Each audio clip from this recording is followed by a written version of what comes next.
Well, hello, friends. Happy Thursday, and welcome to 10 Essentials for Presentations, the fourth in our series from the Influential Communicators series.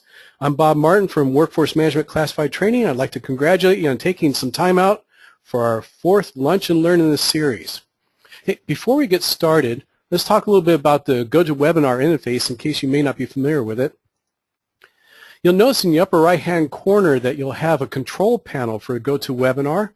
I'd like to ask that you make certain that the mic and speakers option is selected within that control panel. Now, if you have any difficulty hearing, you may wish to click on the settings hyperlink, which will allow you to adjust the volume for your speaker and for your headset if you brought one today. At several times throughout the presentation, I may be asking you to raise your hand or for a show of hands, or if you have a question and you're using a headset, go ahead and click the raise hand button that appears within that control panel. That will allow me to see that you have your hand raised. Whether you have a headset or not, if you'd like to ask a question at any time, you can go ahead and type that question into the dialog box for our questions in chat, and you'll see a little box down there that you can click on, and then you can either hit your enter key or click on the send button to send that question to me. Typically at the end of every slide, I tend to look over for the questions to see if there's any outstanding questions. So don't be surprised if I don't answer your question immediately. Usually by the end of the slide, I'll go ahead and take a look then. Right? At some point during the presentation, you may find that the GoToWebinar control panel may shrink down to a small set of icons or a bar on the right-hand side. If you'd like to open it back up so you can ask a question, just click on the orange button that appears at the top, and you should be able to ask your question there by typing into the question dialog box. Now, at some times during the presentation, we've noticed from past experience that the audio portion of the program may lag a little bit due to network congestion. Now, there could be two causes for that. Typically, when the audio lags, it means that there's a lot of network congestion either in the network overall or perhaps on your side. For example, if you're at a school site and you just have a single DSL line that's coming into the school and a lot of other people are watching videos or doing whatever on that line at the same time, it may cause that audio to lag a little bit. Likewise, if you have a number of other windows that are open on your screen at the same time, that those can also cause congestion for your PC. So you'll find that the audio will work best and the slides will show best if you have all of your other windows closed, and that includes Microsoft Outlook. You know, Microsoft Outlook from time to time may check for email, and while it's doing that, it's actually creating congestion within your network lines. So if you find that you have a number of windows open or other programs like Microsoft Outlook, just know that that can cause the audio to lag as well. And I can see here as well when you have other windows that are open on top of the GoToWebinar screen. Right. With that being said, please know that usually within several days after the presentation, we'll take the presentation, create a video of it, and then we'll put that into the Learning Zone so you can view an archived webcast of the presentation in case you miss portions of it or if you're called away from your desk during the presentation. Here's something I'd like to do for you now is to go ahead and I'll send a copy of the workbook to you in the chat dialog box. If you click on that hyperlink, you should be able to open up the workbook and send it to your printer so you have something to jot some notes on. Okay? And for those that like to continue on, we go ahead and do that now. All right. So for today's presentation, when we talk about the 10 essentials for presentations, what types of presentations do you need to give on a somewhat regular basis or infrequent basis? What I'd like you to do is go ahead and type that into the chat dialog box now. What types of presentations do you do most often? And we'll wait a few minutes while you do that and print your workbook.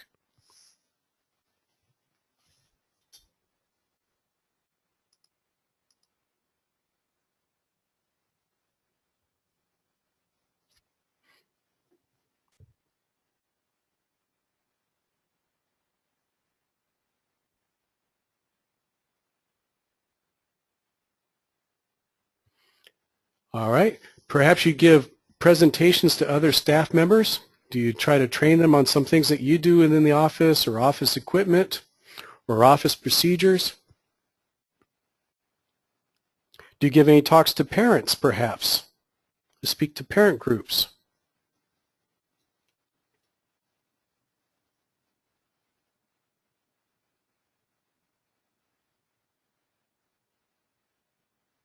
or other presentations that you may give to other groups or other work groups within Los Angeles Unified School District.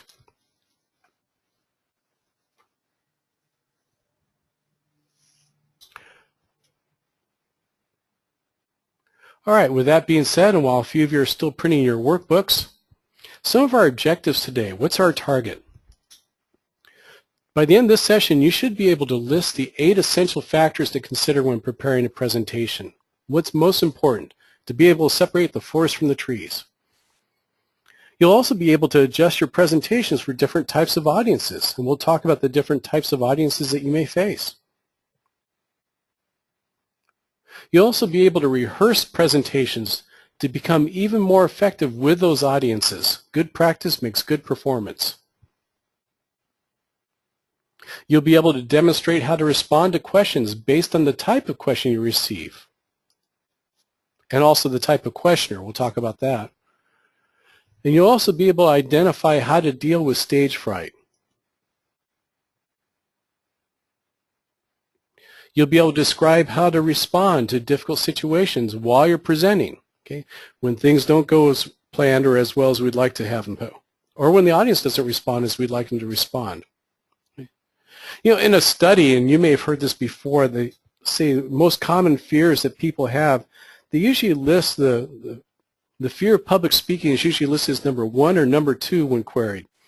And the fear of dying tends to be, or falling tends to be number 5 or 6. It means at memorial service that we'd rather be the guest of honor than the person giving the eulogy, right? What are some of the benefits from being able to develop our public speaking skills? Well, number 1, you'll be more confident, not only while you're presenting, but also when leading up to that presentation. You'll also be able to cause others to become more receptive to your points. How to pitch in a way it's comfortable for them to catch. You'll find that questions that the audience asks will be addressed. We'll be able to answer the question that they asked or what they meant to ask. And because of that, you'll be able to enjoy presentations much more while giving them and also leading up to them. I'll share a little bit with you. Many years ago, I started out as a music student, studying music at Cal State Long Beach. And I was a voice major, a singer. Now, the problem with my being a singer is that I wasn't the most gifted vocalist in the world, and to compound that, I didn't practice very much. Practice was painful for me. I kept seeing like I would be off pitch in these areas, or maybe my rhythm or meter would be bad. And so because I avoided practice, I was always fearful while performing, while singing. Now, towards the end of my study, I became a conductor. And because of my experiences as a singer, I became probably one of the most rehearsed and practiced conductors that they ever had. I rehearsed like you wouldn't believe. And part of that was because I felt like I had an obligation. That when I was directing a choir of my peers or directing an orchestra, I had a number of people who were willing to do those things that I would ask of them. And I felt a huge amount of responsibility from that. And so I wanted to use their time well. And so I practiced and I practiced. I wanted to make sure I was very prepared for them. And because of that, I found that I had much more pleasure associated to conducting than I ever did to singing. Because I was so rehearsed, I knew what was going to come up. I knew how they were going to respond. And the same tied into my performance as a speaker, as a presenter. I started doing this back in 1995. I had my own seminar and training company called Martin Seminars, and I also contracted a couple of larger companies, seminar companies, like Fred Pryor, Career Track, National Seminars, and they sent me all throughout the United States and the UK. And I would deliver about 120 training sessions a year. And one of the things I found from that is that I owed it to my audiences to be well prepared. They were willing to come from a full day, from 9 o'clock to 4 o'clock. And I would work with about 7,000 people a year. And I felt an amazing amount of responsibility to use their time well. And the same thing when it comes to developing our presentation skills is that when we practice, when we get to that point where we're so well prepared, we can actually enjoy that sense of what that experience is like to present for other people. Now, we've all gone through presentations where we sat in the audience and the person wasn't perhaps as well prepared or skilled as we'd like. What were some of the things that people did that showed that they were less skilled? Go ahead and type that into the chat box now.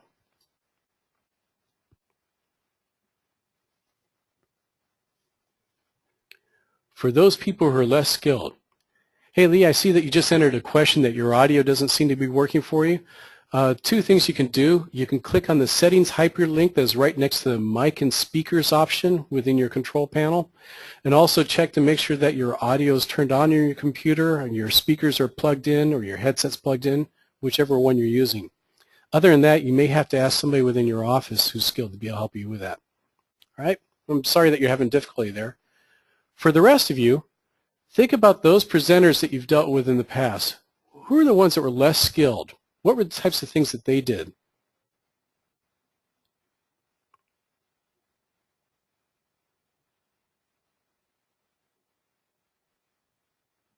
Okay, I can see that some of you have entered that they look nervous. Absolutely. It's very uncomfortable to watch somebody who's nervous and uncomfortable presenting. Yes, perhaps they fumble, they look confused, they just lack confidence. And think about how that felt. What did that feel like to watch that person while they're presenting?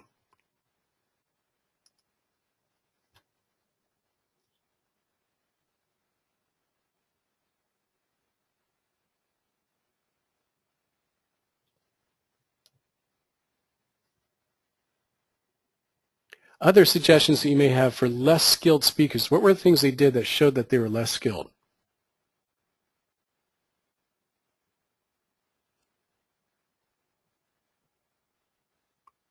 Absolutely. They could be disorganized or unorganized in their presentation. Perhaps they repeat topics over and over again, or they spend too much time on one topic, right? You keep wondering, there's a point in there somewhere, and you wonder when you're going to actually hear it. All right, we also have some other points that we've seen for those people who are less skilled. Yeah, maybe they're shy. Internally, they're shy, they're uncomfortable presenting. It's hard for them to get outside of themselves when they present. Perhaps they're disorganized in their presentation, right, as we heard earlier from Janet, right, and that presentation may lack focus. They may be unprepared or unable to handle tough questions. And Amy, are you saying that I have a quiet voice, or that presenters that you've known have had a quiet voice, right, or they're difficult to hear? Right, the presenters may have a quiet voice, and so they don't know exactly how they're coming across their audience, whether they're too loud or too soft. I went through one presentation where one of my friends delivered one on presentation on leadership, and he was so loud it was painful. It was actually painful to sit inside that room. Or perhaps a person may be nervous, and it shows. It makes us to feel uncomfortable as well. What about those presenters that you've known from the past who've been very skilled? What were the things they did that showed that they were highly skilled?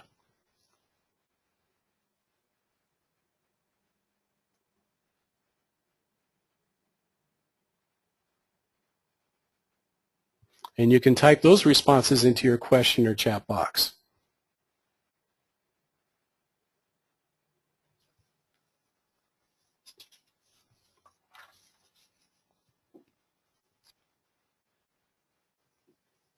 Absolutely. Amy says that they seem relaxed. They made jokes. They engaged the audience. Right? Just the opposite of the shy people. They actually reached outside of themselves. And Janet mentions that they're very confident. They know their topics very well.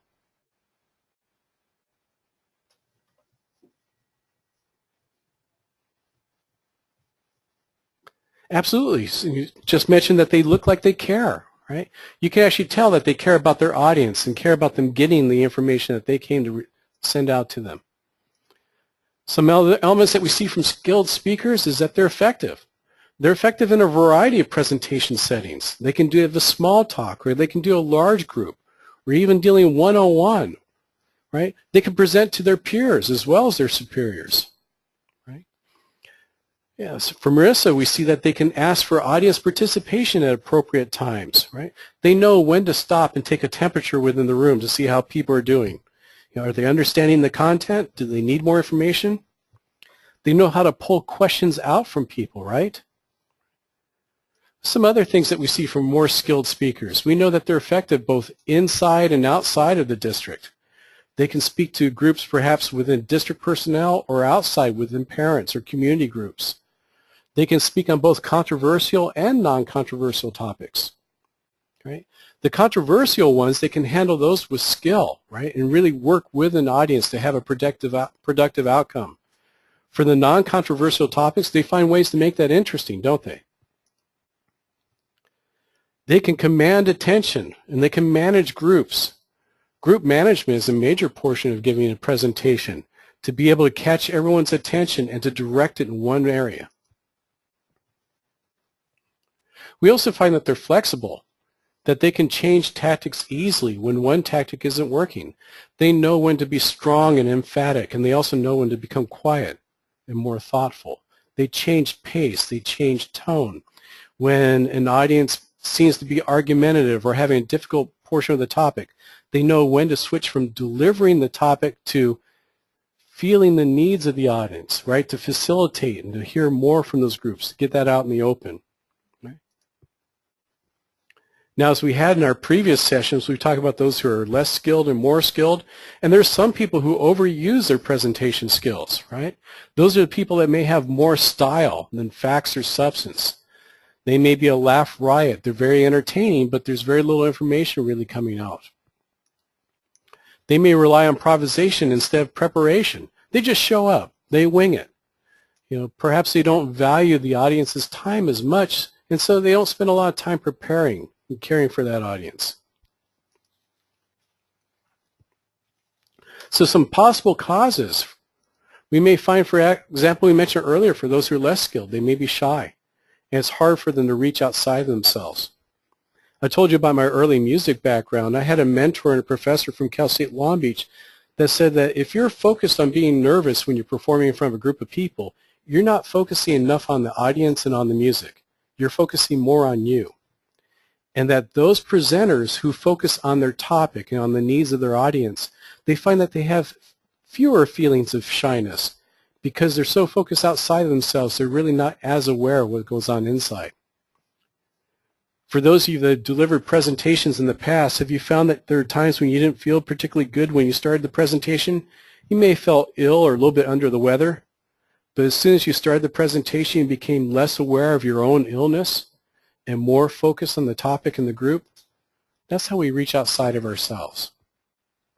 That person may be disorganized going into, and boy, I can't think of a better way to feel fearful going into a presentation if you don't know exactly what your points are or how you're going to get to them, right? Or what point is coming next. That comes from those people who just wing it. Or perhaps that person becomes a little bit nervous or emotional, right? They're easily agitated. Their emotions are on the surface. And so it's easy for an audience to trigger those feelings of fear when they ask a tough question, right? Or to cause them to become overly emotional. Barry Manilow was asked years ago when he sings all these songs, all these heart-wrenching songs, how does he avoid crying when he's performing? And he says, you just rehearse past that. That in the early times you do have that type of response. And you rehearse to the point where your emotions don't get the best of you, that you're able to communicate that message. And the same can be true for many speakers. You may find throughout this presentation that a lot of the analogies I use for presenting a topic really tie back into my background as performance as a musician. Perhaps that presenter becomes intimidated by technology, right? Handling an LCD projector or handling an overhead projector or using a microphone. All those types of technology issues, if we get those mastered early on, they'll cause us to become less fearful and cause fewer problems during the presentation itself. Or perhaps are easily thrown by questions. That presenter may not have been able to foresee what types of questions they get. They didn't think enough about their topic or about their audience ahead of time to anticipate the types of questions they will get. So when they receive questions that they aren't expecting, they may be easily thrown by them. We'll talk during this presentation also how to answer and deal with those feelings that we have when tough audiences throw us tough questions. Okay, so our first point, we talk about 10 essentials for presentations. Our first essential is preparation. We start off by determining what is our objective. What is it that we're trying to accomplish with this topic at this time with this group, right? What's our overall target? And here we have a little radar scope on our screen. We ask for that topic and that target, What are 5 things that the audience should be able to walk away with? 5 things that they should remember. Now, know that there are 2 very different families of presentations. So, for example, we have presentations that are built to train or to teach, and then we have presentations that are just to deliver a topic of some sort. They may be a keynote speech, or they may be an after-dinner speech. You know, there are many different types of presentations out there. If we have a topic that's meant to teach, one of the things I tend to do is I like to have a handout of some sort. It could be a handout like you've been able to print out from this that's in your chat dialog box at the top, right? Or it could be just a one-sheet handout with your 5 most important topics. So something that people can take away with them so they can take your message back to the workplace. This is particularly helpful if you want them to do something differently than what they did before, right? If you're just speaking on 5 points they need to remember, then it might be just a little one-pager, right? But what are 5 things that they should remember? In preparing, we want to think, what is our audience, right? Who is in our audience? Are they people who will be receptive to our topic, or are they people who won't be receptive to our topic? That can have a big deal of importance in how we present our topic and how we prepare it. Who's in there? Do they know a lot about our topic already, or is this going to be their first encounter with that topic? It lets us know how much detail we need to go into, right? So in that preparation, what are 5 things they should remember, and who's our audience? And how familiar are they with our topic? Right? I got a little bit ahead of myself there, right? Do you already know a great deal about that topic? What types of questions will they ask, right? Will those questions be softball questions and easy for us to answer? Do they already feel good about us and about the topic? Or will they be hardball questions, right? Will they be questions that will be difficult for us to answer? Will one person ask a question that may inflame the entire audience? What types of questions will they ask? So we go and prepare it. And then finally, what kind of technology will we be using? We'll be using an overhead projector. Will we be using an LCD projector and be using PowerPoint from a laptop? You know, are we familiar with that laptop? Are we familiar with that LCD projector perhaps? Many times, an organizer may tell me that they'll already have a laptop and projector there, and I'll often ask if it's okay for me to bring my own laptop if nobody's speaking before or after. At least I'll already be familiar with that laptop, and I know it will work with my presentation. Right?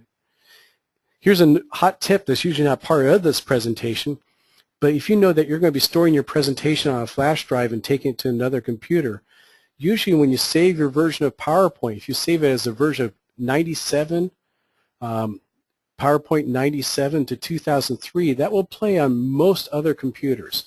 If you save it as a 2007 or 2010 version of PowerPoint, it may not play if they have an earlier version of PowerPoint on their computer. So a great little extra hot tip there. What will the technology be to use? Okay. To talk about preparing in general, now let's take a look at preparing the actual speech. Right? It'd be helpful if I can state my message or my purpose for the presentation in one single sentence. We talked a little bit about those presenters who are disorganized and don't seem to have a point that we can do. If I can take my overall topic and what is one sentence that I can do? Okay? Brevity is the source of wit, right? So we can get right to that point and say, what is that target? And then we'll try to outline into 3 to 5 sections to support our thesis for that presentation or our main purpose or our main message. Right? Outline 3 to 5 sections so that we can support that. Now, if you're doing a longer presentation, it's over several hours, you may have more than 3 to 5. But know that if you have much more than that, if your presentation is only 1 hour or less, know that you may overwhelm your audience so that they won't be able to walk away with that message. That means it's going to be even more important to either have a handout or see if you can break your presentation into several smaller presentations that you may give on a weekly basis or a daily basis. Okay? The most important thing is for the audience to be able to walk away with that presentation and to understand what we're talking about. Trying to make clear conclusions and transitions between each section. So at the end of each section, make sure that I have one final statement that wraps up what that paragraph or that section was about. And then we do a transition to the next section. So my first point, my second point, my third point. So the audience knows when one point is finished and the other one begins. Maybe I'd like to start off with an attention-getting introduction. And that can be an introductory story, or a fact, or a startling statistic, or a comparison, perhaps between where we want to be or where we are now, or an inspirational quote, a photo, or a cartoon. Something that captures the audience's attention and get them focused on the topic right from the very beginning. Rather than starting with one of my least favorites when I hear a speaker start off with, well, good afternoon, everyone. Today I'm here to talk about, right? And they talk about what their purpose is as opposed to what the audience may have come for, right? What's in it for them? We may wish to use memory devices. The rule of 3 means that whenever we give points, we usually give a point series of 3 in succession. That usually 2 is too few, 4 is too many. So when we give anything within a series, we try to give only 3 at a time. We try to repeat key words or phrases like Martin Luther King's "I have a dream" speech. He kept repeating throughout the speech, "I have a dream, I have a dream," right? That really drives that message home for that person. So key words or phrases. And to be aware that writing is very different from speaking. Very few people write as they would speak. And so if we're going to try to write out the exact speech and to read from it, which I actually advise against because very few people can read in a very natural style, right? To know that our written style is very different than the speaking style. So maybe you just want to jot an outline and to speak from that outline. If you feel that you really need to write a speech, to craft that speech and to speak it, there's a couple of tricks that you can use in order to make it sound more natural, like we were speaking normally. One thing that you can do is to write that speech out, double space it, print it out, and then record it. And then listen to that recording at least 3 times. And while we're listening, to make edits to the written speech, right? It's a lot easier to hear us from outside our bodies than to make comments and say, oh, you wouldn't want to say it that way. You should say it this way, and so on. And that way we're actually coaching ourselves like we'd coach an outside person. This is actually part of a series that I use when I work with other speakers when I try to teach them how to memorize speeches in the past, when I serve as a coach in that area, is that I ask them to write out that speech, record it, listen to it 3 times, right? Edit each of the 3 times, and then I ask them to go back and try to actually speak from that edited version 3 times. Right? Writing very different from speaking. And by the way, if you do have to deliver speeches often from a written script, it helps to read out loud often, right? To actually practice that craft of what it's like to sit there and read out loud with expression rather than leaving it by chance. Okay, our second point of the 10 is to be able to, our third point is to adjust the tone in audience. Adjusting tone, pace, style, and message to fit that audience, right? To know that when we should sound authoritative, when we should sound more like a counselor, when we won't sound as comfortable as an old shoe, as like somebody's friend. So we'd vary our tone of voice. We can also vary our pace within that presentation to sometimes speak a little bit faster or sometimes a little bit slower. I found that if I want to excite an audience, that I will take my pitch, my pace, and my power. Pitch is how high or how low in my range I speak. Pace is how fast or slow. And power is how loud or soft. If I want to cause an audience to feel more excited, I'll start off with my pitch, pace, and power at a very low point. I'll talk very low, very soft, and very slow. And then I'll gradually speed up. I get higher within my range, and I start to talk a little bit louder. So I start to increase my pitch, pace, and power. It'll cause the audience to feel more excited as I do that. Likewise, if I want to stop and I find that I'm speaking very quickly or I'm speaking at a constant pace for a long period of time, and I'm starting to develop a rhythm that's starting to tire or bore me, I'll stop. I'll put a pause within the presentation. And then I'll stop and I'll start to speak very softly, very slowly, and very lowly with the group when I want them to become more thoughtful and to actually really think and hear what it is I'm about to say. If I'm inside a training room, often I'll pull out a stool. We have a little medium-sized stool that I'll pull out when I decide I want to speak soft, slow, and low to that group. And it has that end result of causing the group to stop and really focus in and to hear what I'm about to say. What are some things that you could do within your presentations to catch somebody's attention? Right? Take a moment now and type that into the chat box or question box. How could you change your pitch, pace, or power, or the things that you do to catch somebody's attention when you find that you're lulling them to sleep?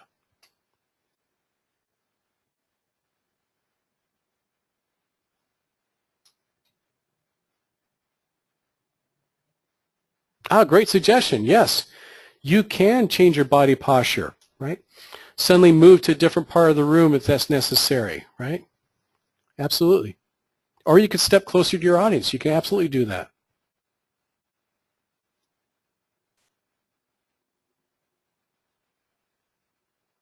Yes, you can start to talk higher, faster, and louder. That is another way to get your audience's attention, get them back on topic. Some more about reading the audience. Part of what we look for is we look for the level of sophistication. Right? That level of sophistication may tell us a little bit about how familiar they are with the topic. Yeah. Is it a friendly versus unfriendly audience, either to us or to the topic? Right? We would want to present differently if we know that it's an audience that's open and friendly to our topic and our point. What level of participation do they like or enjoy? Sometimes I found that I have audiences that just want to sit back. They don't want to participate a lot. So I don't try to force them into that. I try to let the audience have whatever experience they'd like to have. Right? Otherwise, other times I find audiences that want to participate and they're asking questions all over the point. So I'll allow more time and more opportunity for them to ask those questions. Where are their entertainment expectations? Do they want just the facts, right? Or do they want a lot of jokes, and do they want humor, right? Do they want me to laugh along with them about the topic? Even topics that are very difficult for the audience to hear, we can sometimes make light of that experience. We don't make fun of the audience. We don't make fun of the experience they're going through, but we make light about what that topic may be about. I had one group when I taught for Blue Cross Blue Shield in Woodland Hills, and they asked me to deliver a time management topic. And that particular group, I tell you, they were the analysts within there, and they showed up exactly as you would think a group of analysts would look. Right? I try not to stereotype too much, but they did show up with white shirts and red ties and horn-rimmed glasses, the majority of them, right? And a few, yes, I'll tell you, they actually did have pocket protectors. I tried telling a couple of jokes in the very beginning of the presentation, fell absolutely flat. They weren't there for that. They just wanted just the facts. And so I read from that audience very early on to not spend a lot of time with that, to stick to the presentation, stick to the points that they wanted. So getting a good read within that audience. We also know whether they work well or would be open to logical versus emotional appeals. That highly analytical, detailed type of audience I had from Woodland Hills, they didn't want to hear about emotional appeals or about celebrations or those types of things that would tug at the heart. They wanted just the facts, just the time management facts. And I learned very early on to stick to that and to pitch in a way that they're comfortable receiving.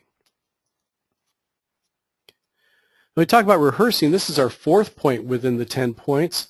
How do I practice in a way that I can deliver that presentation? Now, in coaching other speakers, I have had speakers that told me that they didn't want to over-prepare, that they're afraid that their presentation became too rehearsed, it would sound canned, and they would lose spontaneity that they wanted to have within that presentation. Now, as a music instructor and as a presenter who's coached many other presenters, I can tell you, yes, it's true that if you rehearse up to a certain point, your presentation can become a little stagnant. It can become a little bit canned. But I'm also here to tell you that if you practice even beyond that point, you'll have your presentation so well in hand that you'll feel so comfortable that you'll be less focused on your presentation on you. And during the presentation, you can focus almost exclusively at the audience. You know, and I have to tell you, that's a wonderful place to be able to be in the middle of your presentation and to be able to focus so much on the audience that you become amazed at the things that they're going through and that they're experiencing at that time. There's a wonderful freedom and liberty that comes from that, right? You know, one of my presentation friends, when I used to deliver for Fred Pryor, there were about 200 of us that used to deliver these presentations all throughout the country. And one of the very experienced presenters that kind of took me underneath her wing said, well, you know, When you go to a zoo, all these people are sitting there watching the animal. Can you imagine what it's like to be that animal and be able to watch all these people? How fascinating we must be for them. Now, I'm not saying that my groups that I present to are animals, but it's amazing to be able to sit there and watch a group of about 30 to 50 people, or even I've had groups as high as 200 and 300. And to be able to look at small subgroups within that audience and say, I wonder what's going on over there, right, while I'm delivering the presentation. That's what that sense of rehearsal can bring. So we try to rehearse in the actual setting if it's at all possible. If you can get into the room that you would normally present in, it could create a huge amount of comfort so that when you're going back there to present, it becomes an area that we're very familiar with, that we're comfortable in. We'll try to get the outside view, right? Getting that outside view means, if at all possible, can I video or audio record myself? In my early days, I used to record all my presentations. I carried a little recorder, a digital recorder in my pocket with a little lapel mic, and then I'd go back and listen to them. It helped me to break a lot of my nervous mannerisms I have, the ers, ahs, and ums, and so on. You know, perhaps I can get somebody else to record me or somebody else to watch me and to offer tips or feedback. Belonging to groups like Fred Pryor or Career Track or national seminars meant that I had friends all throughout the country, and whenever I would deliver a presentation, let's say in San Francisco or Denver or New York, I could call another trainer there that I knew and ask if they would come out for the morning half of my presentation or the afternoon half, and often I would buy them lunch in return. And then they would offer feedback to me. They would offer what I would call our LBNT. This is what I like best about what you did. And next time you may want to think about this. You know, one of the things I found very early on from that was that the compliments were nice, but I was very eager to get the constructive feedback that would allow me to become better. I would give presentations 4 days in a row, Monday, Tuesday, Wednesday, Thursday, or Tuesday through Friday. So every day I could take something and become just a little bit better in that next day. That's what being a road warrior can give to you. If you give presentations on a regular basis, every presentation is the opportunity to fix just one thing, to become just a little bit better in that one area. Right? We can also look to avoid too much detail. To know, for example, within a 1-hour presentation, maybe spend no more than 5 to 10 minutes on one point. I found that audiences like that, they love that feeling of moving briskly through a topic. That ability to be able to step on the people mover, right, as it is. And if we spend too much time on that one topic or too much time on one page, they start to wonder when the next page is going to come or when the next point will come. Okay? So give them the sense that they're moving briskly forward. Trying to vary the volume and tone when rehearsing, to actually practice that, right, and not leave that to chance. To know when we're going to have an important point that we either want to punch vocally or we want to stop, slow down, and spend some time to really focus on that one point. Okay? To practice our pauses, right? So to know when we're going to take that point and slow down and pause and have the ability to catch up. You know, one thing I noticed when working with groups is that often now within the training world, we try to talk about having highly interactive training. Well, you know, when people understand, when they attach meaning to our topic, they're doing that internally. And to allow them to have that opportunity to stop and think sometimes, to process, to catch up, right? They're going to take that time whether we give it to them or not. So if we practice our pauses, it gives them opportunity to catch up a little bit without us talking ahead of them. We can also rehearse using hands, body, and facial expression when we're working with that group instead of leaving it to chance. You know, with facial expression, most often we don't see our own faces on very often at all. For those of us, it's often when we're putting on makeup or we're shaving in the morning. So actually practice facial expressions that we may use to accompany our presentation. To practice how we're going to use our hands and how to use our body. One of the big challenges for me was going from a group of about 15 to 20 people to a group of 200 or 300. When I have a group of 200 or 300, often I'm not standing as close to them, and I have to use larger gestures, gestures that reach out to the extremes of how far I can stretch my arms out, right? To move my body, to walk, and to use an entire stage instead of one small portion. When I go back to a group of about 25 people, my gestures aren't as loud. or as large. My facial expressions aren't as large, right? I don't walk back and forth or use as much of the stage for a smaller group. So knowing that when we have larger groups, we use larger expressions, smaller groups, we use smaller expressions. We try to avoid crutch words like those ers, ahs, and ums that tend to creep into our vocabulary. Groups like Toastmasters, which I will talk about a little bit later on, they actually will have an ah, and counter, a person that will listen to the presentations and they keep track of how many times you say or ah or right? I went to one meeting where they actually had somebody that would ring a bell every time somebody would use an ah or a crutch word.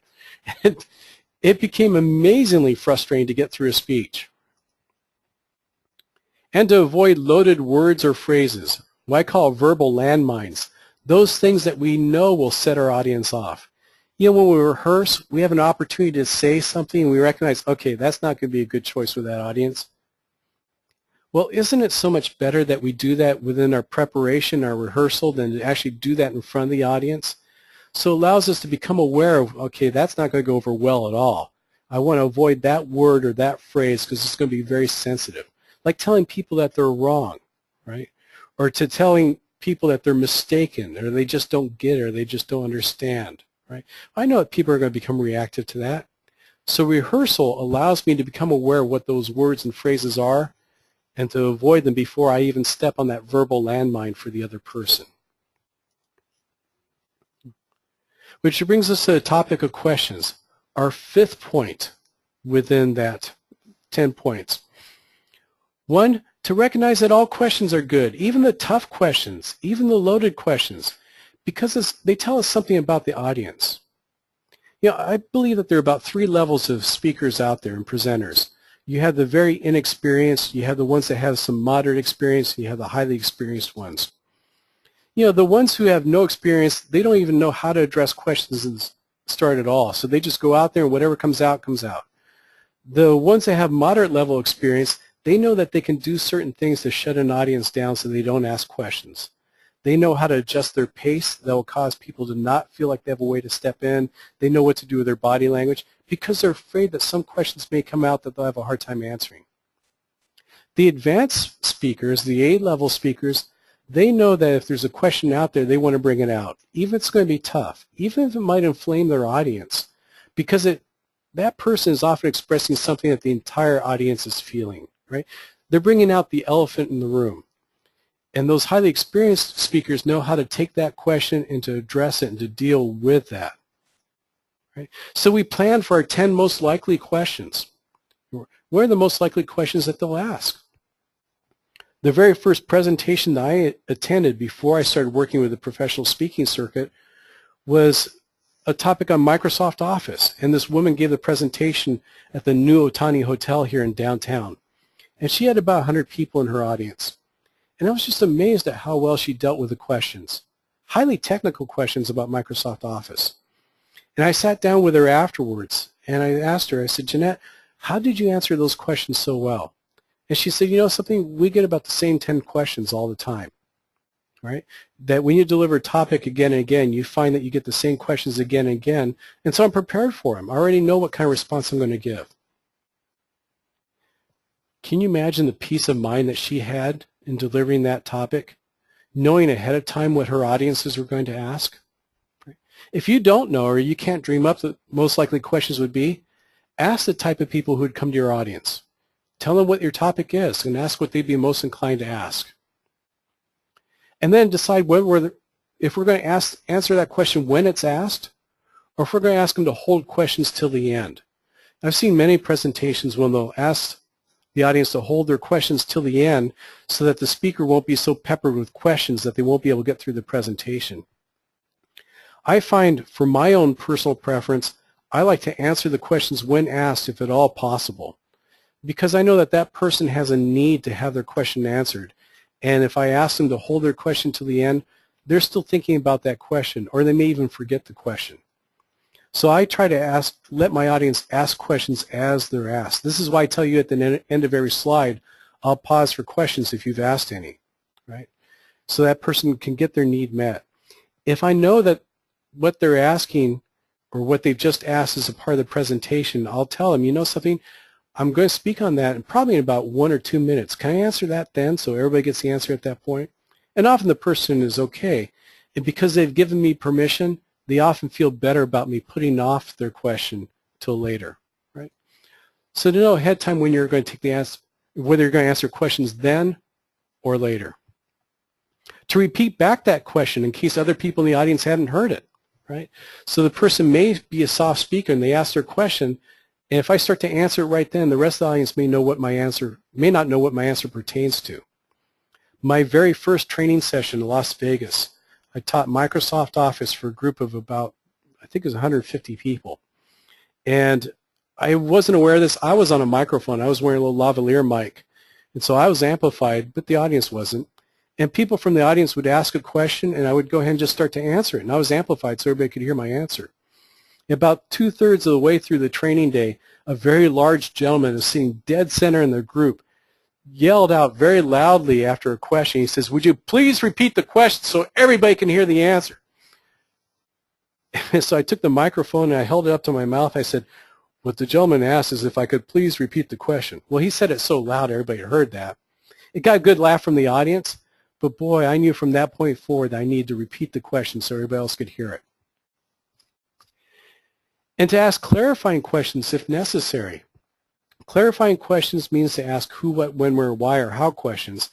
You know, to make sure that I understand the question correctly, when I repeat it back for that person and the others, I'll say, let me make sure I have this correctly. So you're asking, and I repeat back the question so that that person can confirm that I have the right question in mind.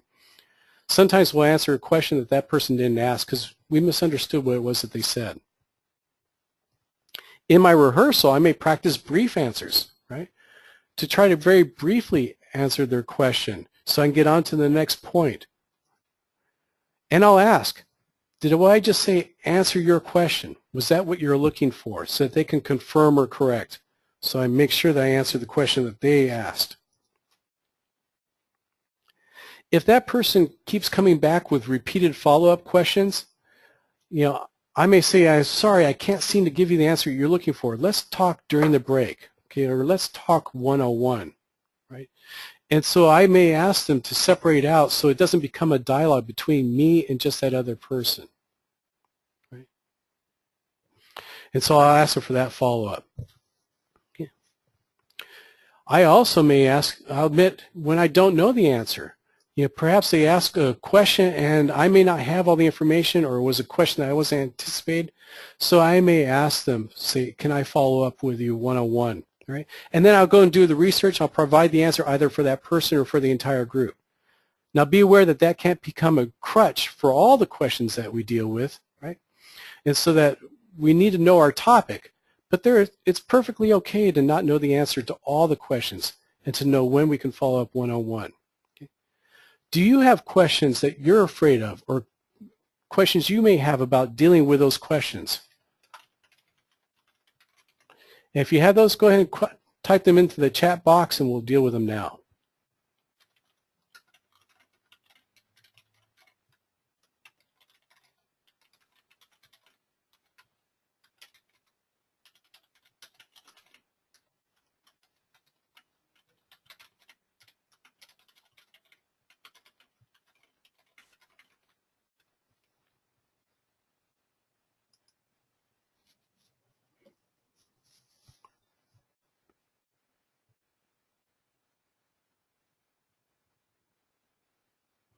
Aspects of dealing with questions that may be difficult for you.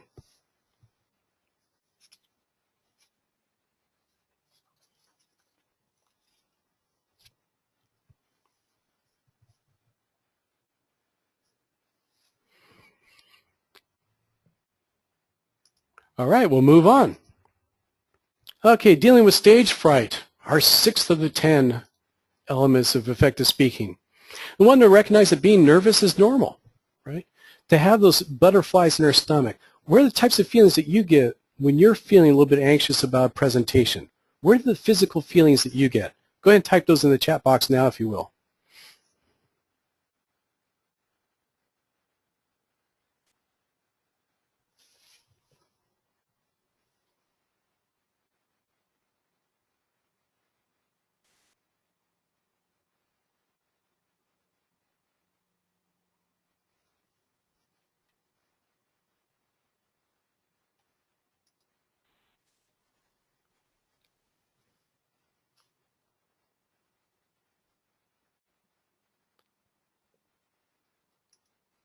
Absolutely. Amy says that she gets sweats, right? Start to perspire a little bit.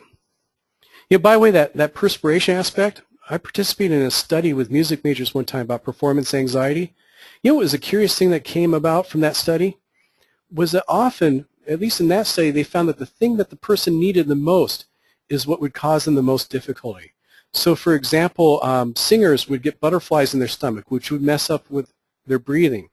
We found that trumpet players would get dry mouth, get cotton mouth, and make it hard to play the trumpet. Piano players would get sweaty palms, right? It made it hard for them to play the keys. So we may start to perspire, or we start to get the shakes. Absolutely, Amy. Other types of feelings that you may get. Jen, I see you got your hand up. I'll go ahead and turn your mic on in case you're using a microphone. Go ahead, Janet.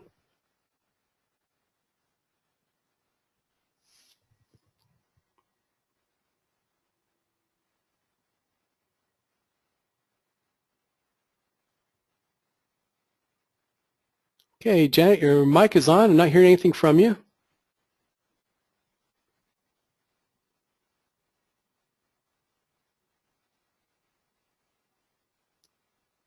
Oh, okay. The audio doesn't seem to be coming through, so you may wish to type it into the chat box, and I'll talk to you after the session a little bit about the microphone and audio settings.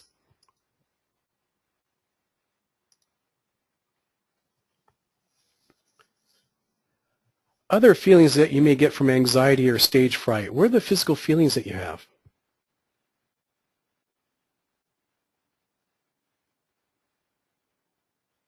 All right, butterflies is one. Little flip-flopping of the heart, that could be another one. Okay. What they actually call tachycardia is when you feel your heart beating in your chest. One of the things I found about nervousness and stage fright is a lot of the physical feelings that we have are very similar to the feelings that we have when we're excited or giddy, right? Very similar physical manifestations, right? But we attach the feeling of anxiety to it, which causes us to feel anxious. So recognize it's okay to feel a little bit nervous at the beginning, so we don't become distressed about the feeling itself. Right? To recognize that if we have butterflies, one of the ways that you can calm them down is by breathing deeply. By breathing deeply, you'll cause your diaphragm to rub up against what's called the vagus nerve, which is a nerve that runs to your stomach, which will cause it to empty the contents for part of the fight or flight response. So breathing deeply actually causes the bottom of the diaphragm to rub up against that nerve. It actually calms those butterflies. If you have dry mouth, hey, have water ready, right? And perhaps lip balm in case your lips get dry too. I find that I stumble on words sometimes because my lips may stick together. If you forget what to say, having notes ready will help with that, right? So you have something you can refer to. And this is where not having your entire speech written out is helpful. Having an outline is a little bit easier to follow. And if you have those notes, it's a good idea not to hold them in your hand because people can often see the paper shaking, right? To lay them on a lectern perhaps and just allow your finger to trace down it while you're speaking. If you stumble on a word, oftentimes the audience never recognized or never understood it. You could just repeat what it was that you need to say or make light of it and move on. I tend to stumble on my words at the beginning of every presentation or training session, and so I often have a prepared line together. I tell the group, hey, I'm a professional speaker. Don't try this at home. Right? They laugh and we move on. If you're shaking, make sure you can always rest your hands on the lectern, which is the little wooden platform that you stand behind, or walk around so that shaking becomes a little less obvious to other people. If I'm afraid to look at the audience, I try to look for smiling and receptive people and return to those people often. Right? Another thing you can do, they say sometimes, is to look over the audience's head so you're not making direct eye contact with them. I prefer to try to look for people that offer some sort of affirmation back, and I'll focus on those people instead. Okay. When dealing with logistics, up ahead of time, confirm the date, time, address, the room, and the equipment to be used. So there are fewer surprises on that day. I don't show up to the wrong place or at the wrong time. Right? To always double check those things.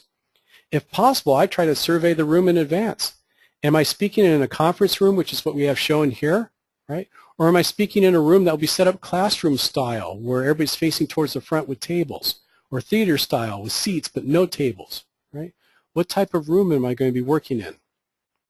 I look for the layout of the room.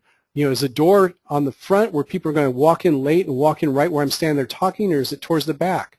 How will the audience flow throughout the room? Right? Where are the light switches at? Where are the outlets in case I have to plug in for my LCD projector or my laptop? Right?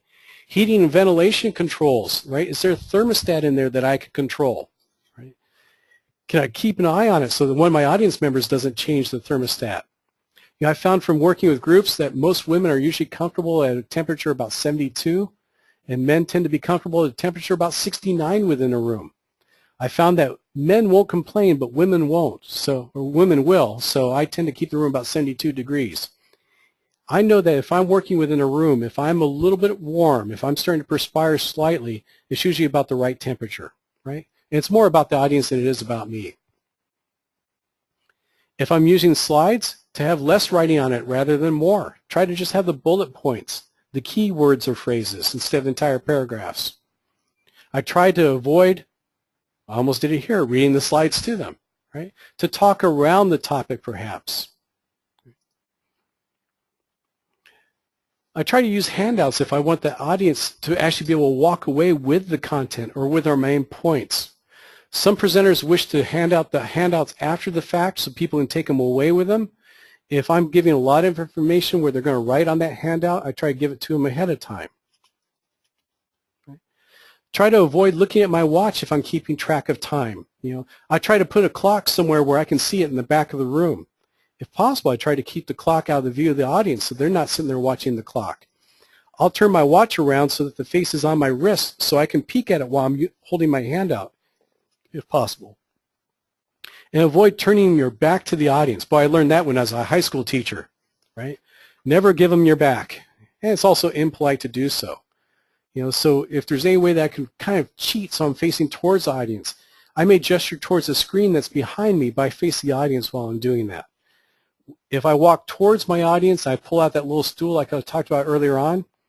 When I retreat back away from them, I back up away from them rather than turning around, turning my back to them.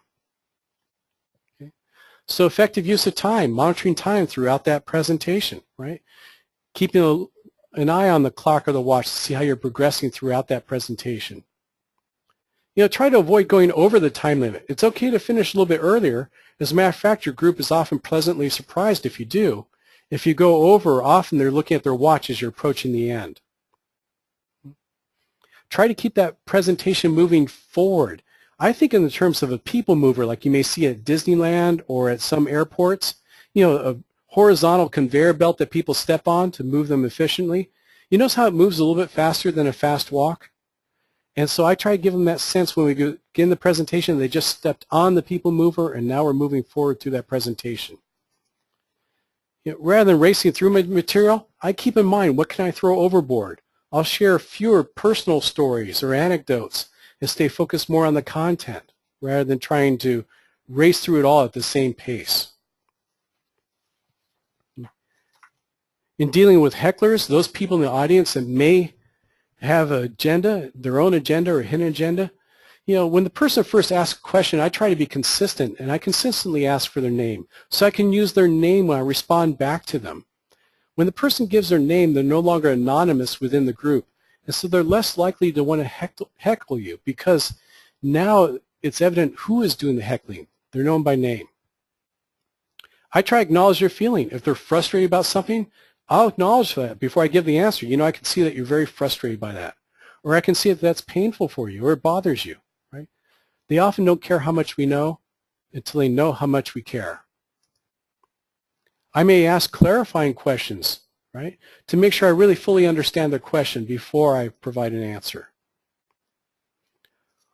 I look for those areas of agreement when I say I can see that you're frustrated. As a matter of fact, I would be frustrated if I were you too. Hey, if you want to make them feel even more agreeable and good about you, here's a hot tip. Tell them that you're surprised that they're not more frustrated or that they're not more upset. And the way you can do this is saying, I can see that you're frustrated by that. As a matter of fact, I think you're handling this really well. I'm surprised you're not more frustrated. That often causes a person to stop trying to push their emotion onto me. And they say, you know something? You're absolutely right. I am taking this well. It makes them a little more amenable and easier to work with. Feel, felt, found is a sales technique, but you can also use that to cause them to feel better about you. See, I can see how you feel upset. As a matter of fact, I felt the same way or a similar way. And then I found, and then you give them the point for your presentation. You can ask if other people feel the same way. Now, you may cause everybody else to raise their hands and say, yes, absolutely, we're all upset about this. Okay, good to know. It's a good thing we got that out in the open. Now we can deal with it, right? Or you may find that this is the only person that feels frustrated about this. So now they feel a little less apt to act out on that and to heckle you because they know that they're now alone. Okay. And again, if that person keeps coming back with repeated questions because they have an axe to grind, you can say, you know something, I can see that this is a really big issue for you. How about if we talk about it one-on-one so I can give you the time that you deserve, right? There's a little benefit statement I just gave right at the very end. So I can give you the time and the attention that you deserve. Okay. When we talk about being presentable, our 10th point, present yourself as someone that others should listen to. Maybe you want to dress a little bit like your audience, but one step above that, right?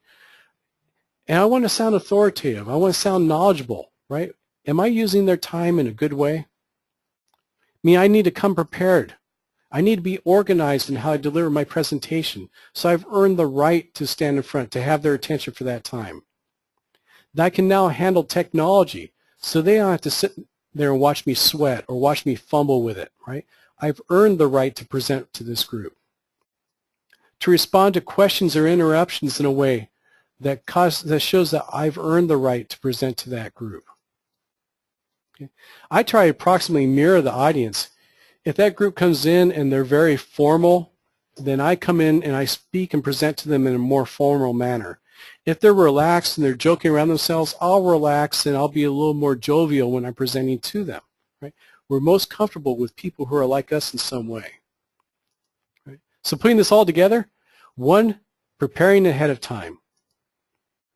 Our second essential is to prepare our speech, right?